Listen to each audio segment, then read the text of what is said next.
आज Doubtnut app download करें। Doubtnut पर अपने सभी गणित, रसायन विज्ञान, भौतिक विज्ञान और जीव विज्ञान के डाउट्स का करो सफाया। बस प्रश्न की फोटो खींचो, एक ही प्रश्न को क्रॉप करो और तुरंत वीडियो सोल्यूशन पाओ। अभी डाउनलोड करें। प्रश्न हमें दिया हुआ है कि एक कार उत्थापक, जिसे हम कार लिफ्ट भी कहते हैं, कार को लिफ्ट करने वाला उपकरण कार उत्थापक कहलाता है, में उसका जो छोटा पिस्टन है उसकी त्रिज्या का मान 5 सेंटीमीटर दिया हुआ है। बोला जा रहा है पर F1 बल संपीड़ित रूप से वायु उस पर लगाती है। अब यह दाब जो है 15 सेंटीमीटर त्रिज्या वाले दूसरे पिस्टन पर संचारित होता है। अब यदि उठाई जाने वाली कार की सहती या उसका द्रव्यमान हमें दिया हुआ है 1350 किलोग्राम के रूप में, तो F1 का परिमाण कितना होगा वो हमसे पूछा जा रहा है। दूसरा, इस कार्य को संपन्न करने के लिए आवश्यक दाब का परिमाण क्या है, ये भी हमसे प्रश्न में पूछा जा रहा है। जहां गुरुत्वीय त्वरण के रूप में स्मॉल जी का मान हमें 9.8 मीटर प्रति सेकंड वर्ग के रूप में इसका मान हमें दिया हुआ है। देखिए, पहले जो यहाँ पर कार लिफ्ट करने वाला जो उपकरण यहाँ पर है उसकी रचना को हम पहले देख लेते हैं कि उसकी संरचना में हमने क्या देखा। एक छोटा पिस्टन है और एक बड़ा पिस्टन है, दोनों एक क्षैतिज नली के द्वारा जुड़े हुए हैं। अब क्षैतिज नली को यदि हम देखें तो यहाँ पर ये दूरी यहाँ से यहाँ तक को प्रदर्शित करती है, जो छोटे सिलेंडर और बड़े सिलेंडर को जोड़ती है। छोटे सिलेंडर पर छोटा पिस्टन जुड़ा हुआ होता है, बड़े सिलेंडर पर बड़ा पिस्टन यहाँ पर जुड़ा हुआ होता है। छोटे पिस्टन को हमने 1 से प्रदर्शित कर रखा हुआ है और बड़े पिस्टन को 2 से प्रदर्शित कर रखा है, तो उनकी त्रिज्याएं हमें क्रमशः दी हुई हैं। तो यहाँ पर क्या होता है, देखिए छोटा पिस्टन हमारे पास है, छोटा पिस्टन है तो उसके लिए उसकी त्रिज्या भी क्या होगी, त्रिज्या भी यहाँ पर छोटी होगी। तो यहाँ पर जो दूरी है, इसकी आधी दूरी को यदि हम लें तो उसे त्रिज्या के रूप में प्रदर्शित किया जाएगा पिस्टन के लिए। तो उसके मान को यहाँ पर R1 से प्रदर्शित किया गया है। कितना मान है उसका, उसका मान है 5 सेंटीमीटर के रूप में। क्या लिखा जाएगा उसे, 5 गुणा 10 की घात हमने लिखा ऋण 2 यहाँ पर मीटर के रूप में। तब हम यहाँ पर लिख लेते हैं इसके मान को R1 के रूप में। और इसी तरह यदि त्रिज्या इसकी देखें, मतलब बड़े पिस्टन के लिए उसकी त्रिज्या देखें, तो ये आधी दूरी को बता रहा है, तो वो त्रिज्या R2 के रूप में प्रस्तुत होगी। और R2 का मान कितना दिया हुआ है हमें, यहाँ पर दिया हुआ है 15 सेंटीमीटर। तो यहाँ पर हमने ले लिया 15 सेंटीमीटर, तो ये हमें दिया हुआ है, तो 15 हमने लिया और गुणा इसके लिख दिया 10 की घात ऋण 2 मीटर के रूप में। ठीक है, R2 का मान भी हमें मिल गया है। अब इस तरह हम देखें तो क्या होता है कि जो पिस्टन, छोटा वाला पिस्टन है, उस पर बल लगाया जाता है। उस पर बल लगाया कि बल का परिमाण हमने F1 के रूप में प्रस्तुत किया। बल लगाने पर और आर त्रिज्या के लिए उसके एक एकांक क्षेत्रफल पर यदि बल लगता है तो वो किसके रूप में प्रदर्शित होता है, उसका प्रभाव दाब के रूप में प्रदर्शित होता है। और ये जो दाब ये छोटे पिस्टन द्वारा इस द्रव पर लगाया जाता है, जो द्रव यहाँ पर मौजूद होता है।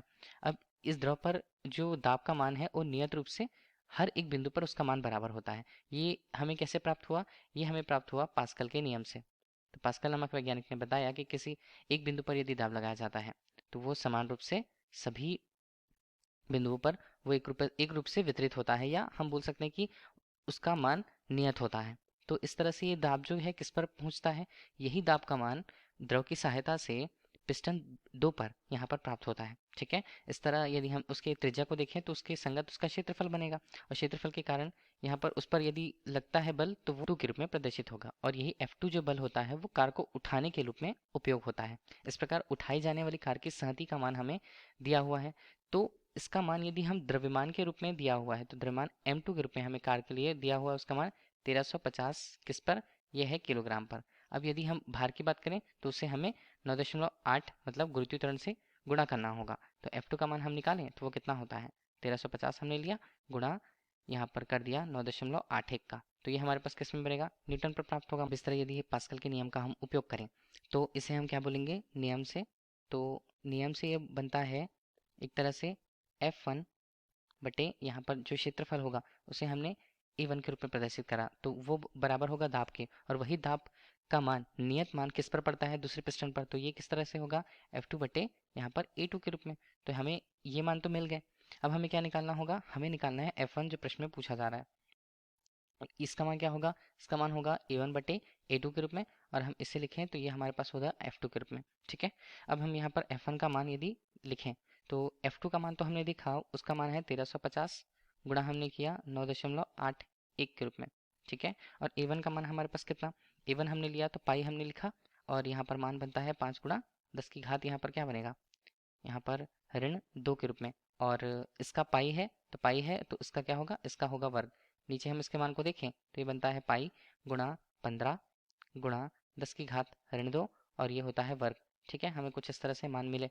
तो F1 का मान हमारे पास कितना बनता है, इसके बाद F1 का मान यदि हमने निकाला तो हमारे पास आता है 1.47 गुणा 10 की घात कितना होगा, 3 न्यूटन के रूप में हमें मान प्राप्त होते हैं। हमें क्या बता रहा है, ये हमें बता रहा है छोटे पिस्टन पर दाब का परिमाण, माफ कीजिएगा, बल का परिमाण कितना है, या कितना बल का परिमाण उस पर लगाया जाना चाहिए उस कार को उठाने के लिए।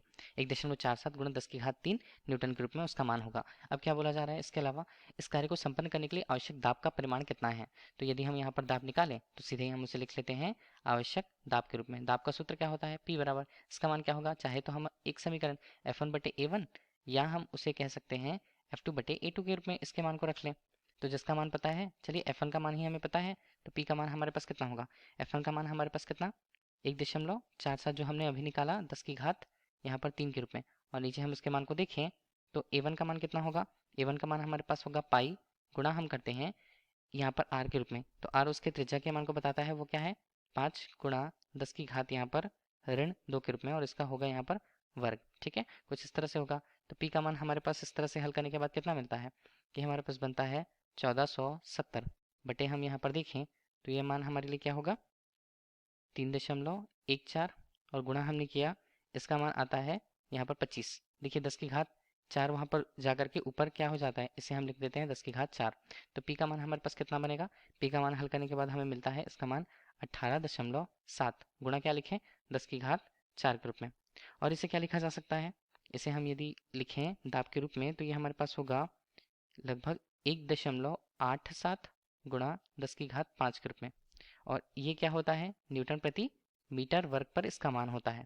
ठीक है, तो ये हमें मिला, और राउंड फिगर यदि हम उसे सार्थक रूप में लिखना चाहें तो इसका मान होगा लगभग 1.9 गुणा 10⁻, यहाँ पर 5, किसमें न्यूटन प्रति मीटर वर्ग पर। तो यही हमसे प्रश्न में पूछा जा रहा था, किस आवश्यक कार्य के लिए आरोपित दाब का मान कितना होगा या प्राप्त दाब का मान कितना होगा। तो उसका मान हमें 1.9 गुणा 10⁻5 न्यूटन प्रति मीटर वर्ग प्राप्त होती है। धन्यवाद।